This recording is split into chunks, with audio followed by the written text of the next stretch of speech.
once again from Nikki-Dee Ray. We did get a little good news earlier with that tornado warning expiring, Nikki-Dee Ray, but again, this stuff is far from over. We know a lot of our viewing area just needs to be on the high alert this morning. Exactly, Ben, and unfortunately the timing is overnight. I mean, it's still pretty dark out, and then it's heading into rush hour. I just pointed our Clarksville camera northwest. I've been watching some flashes over here. Have not seen, well, that's a big flash to see. That's actually cloud to ground lightning, but I'm wondering about some power outages just off to our north and west. So I'll keep a very close eye on that, but you can tell the camera is shaking quite a bit.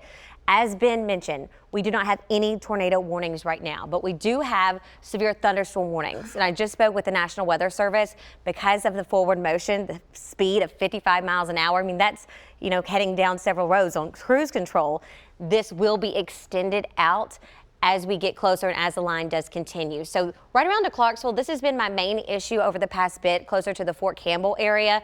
That's where we are dealing with that severe thunderstorm warning. It was over into Carlisle, now moving into Clarksville, and I do look for that to be extended out as far as our severe thunderstorm warning is concerned as we cross over 24 going into Springfield and ever into Ashland City, and potentially heading obviously into the metro. So right now, here's that line, very much so gusty winds ahead of it and within it, which makes it a double doozy for us as it makes its way.